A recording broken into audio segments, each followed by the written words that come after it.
M23 mu mutwe w'inyeshyamba ushinzwe ku ntego yo guharanira amahoro n'umutekano ku bakongomani bo mu burasirazuba bwa Repubulika ya Demokarasi ya Kongo, by'umwihariko abo mu bwoko bw'abavuga ururimi rw'ikinyarwanda, aho bavuga ko bamaze igihe kirekire bahohoterwa n'ubuyobozi bwa Repubulika ya Demokarasi ya Kongo.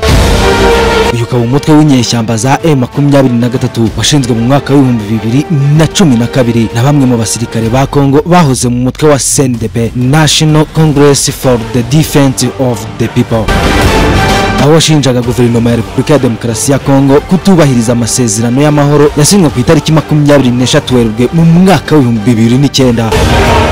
M23 ikaba yarashinzwe n'abasirikare bo mu mutwe wa CNDP bari barinjiye mu ngabo za Kongo FARDC bitewe nuko guverinoma y'Kinshasa itari yarubahirije amasezerano yasinywe mu mwaka w'2009. Abasirikare bahoze muri CNDP bashinze M23 bashinja leta ya Kongo kuba yaratatiriye amasezerano y'amahoro kubera ko bari barinjiye mu ngabo za Kongo ku mpamvu yuko byose basezeranyijwe mu masezerano nta na kimwe cyashyizwe mu bikorwa.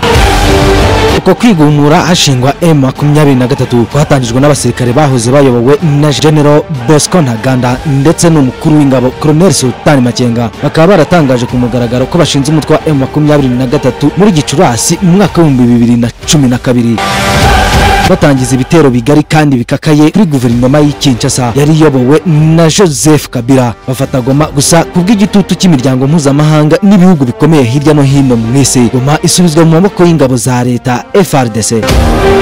Impamvu nyamukuru M23 yatanze itangira urugamba rwa 2012 nuko leta y'Kinshasa irenganura gushyira mu bikorwa amasezerano yo muri 2009. M23 ivuga ko igamije kurinda abatutsi b'abanyekongo n'andi moko mato yagiye akorerwa ihohoterwa mu burasirazuba bwa Repubulika ya Demokarasi ya Kongo. Ikaba impamvu yanatangwaga na CNDP mbere y'amasezerano y'u Rwanda 2009. Kuva M23 yasubira mu rugamba yafashe uduce tugiye dutandukanye yifashishije imbaraga za gisirikare igamije gushyira igitutu kuri leta ya Kongo ngo yongere yicare ku meza y'ibiganiro nabo. Mu gisaba harimo gusubira mu ngabo za leta n'ibindi byerekeye gusaranganya ubutegetsi. Hari abashyira mu majwi u Rwanda ndetse na Uganda bavuga ko aribo bari inyuma y'umutwe w'inyeshyamba za M23. Raporo z'inzobere z'umuryango mpuzamahanga UN zagiye zivuga ko u Rwanda ruri gukorana na M23 ibya Kigali bahakana bivuye inyuma. Hari abavuga ko u Rwanda rufite inyungu za politike n'ubukungu mu burasirazuba bwa Repubulika ya Demokarasi ya Kongo, ariko u Rwanda rwo rugahakana rwivuye inyuma rukavuga ko byose bikorwa kugira ngo rurwanye FDLR, umutwe w'iterabwoba wasize ukoze jenoside yakorewe abatutsi mu Rwanda mu mwaka w'1994.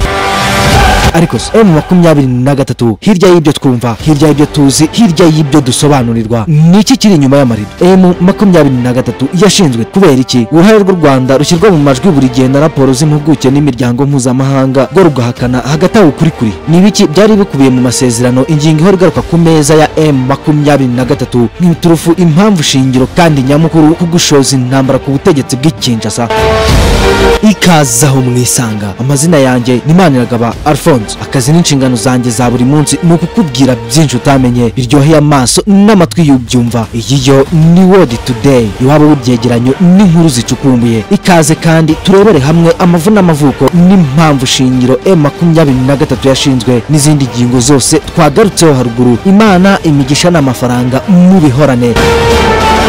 Byose bijya gutangira hari mu mwaka w'1884 mu kwezi kwa 12 ibihugu byo mu Burayi byateraniye mu Bubiligi mu cyiswe Berlin Conference.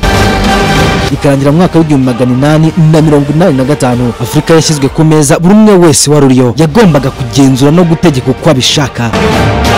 U Rwanda ruhabwa Ubudage, gusa ibice bigiye bitandukanye mu majyaruguru no mu burengerazuba bw'u Rwanda birarwamburwa bishyirwa ku bindi bihugu. Habufumbira ihabwa Uganda, mu majyepfo ashyira uburasirazuba bwa Uganda hashyirwa mu maboko y'Abongereza bahakolonizaga. Naho ikirwa cy'Ijwi ndetse na Rucuro icyarimwe n'ibindi bice byahawe Repubulika ya Demokarasi ya Kongo yari mu matware y'Ububiligi, ndetse muri iyo myaka ikaba yaritwaga Kongo Mbiligi. Mu gukura ibyo bice ku Rwanda, abaturage bari bahatuye bakomeje kuhatura bagumana umuco nyarwanda, harimo no kuvuga ururimi rw'ikinyarwanda, ururimi ruvugwa na miliyoni zirenga 400, nyamara abanyarwanda ari miliyoni zisaga 15 gusa.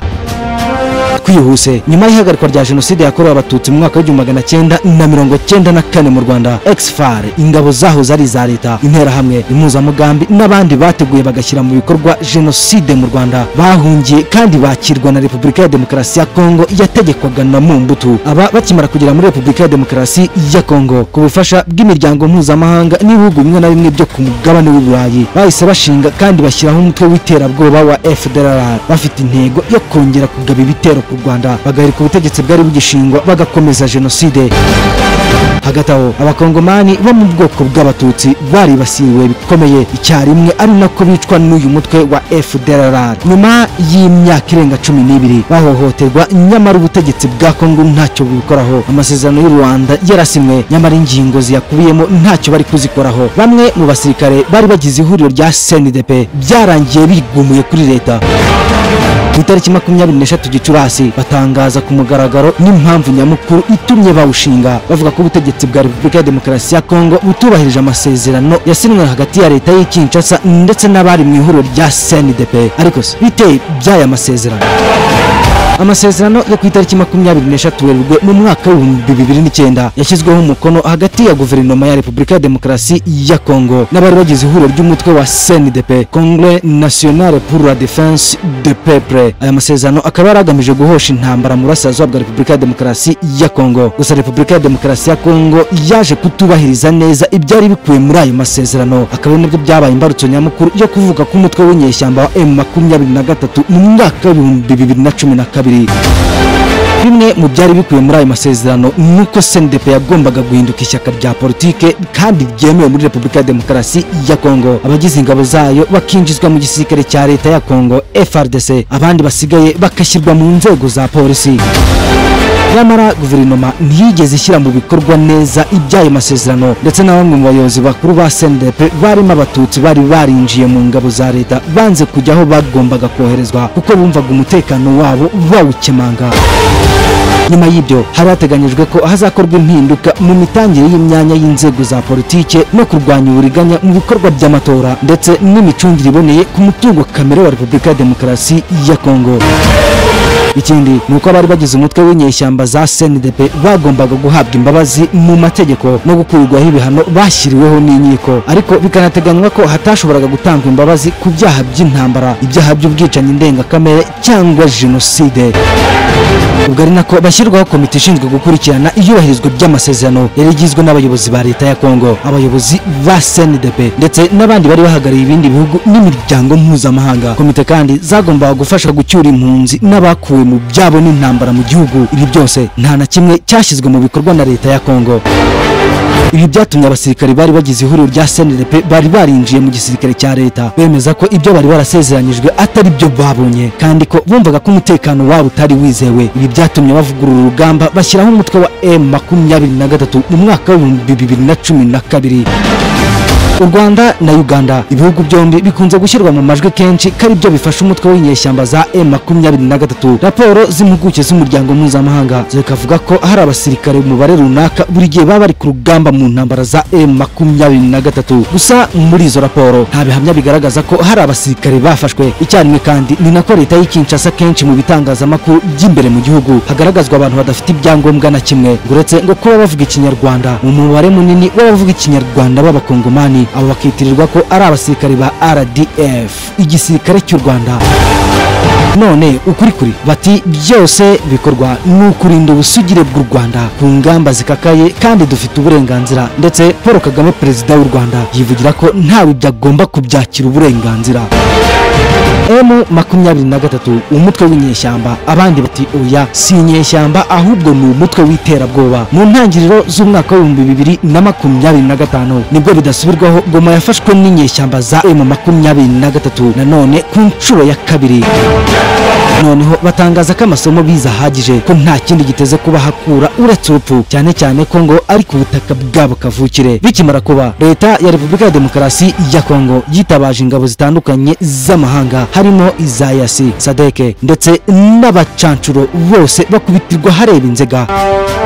Ubwo icyarimwe na kurunturuntu ruvuka hagati ya Cyril Ramaphosa perezida wa Afurika y'Epfo ndetse n'u Rwanda. Nyuma aza kubona ko bitavamo ingabo ze hamwe n'iza SADC bava mu burasirazuba bwa Repubulika Repubulika ya Demokarasi ya Kongo n'ipfunwe imbere ya za kamera ya za rutura z'ibinyamakuru mpuzamahanga baca mu Rwanda basubira iwabo iyo mu bihugu byo mu majyepfo ya Afurika.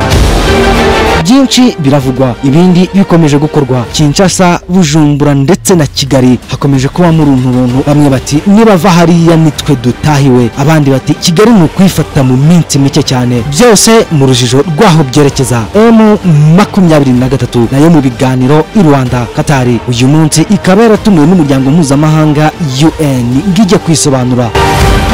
None izi ntambara zirerekeza ninde uzabihomberamo? N'u Rwanda, u Burundi, Uganda se cyangwa ni Repubulika ya Demokarasi ya Kongo? Kuri M23 amaherezo yabo azaba ya ni guhabwa igihugu cyabo nk'uko bihwihwiswa na benshi mu cyiswe balkanization.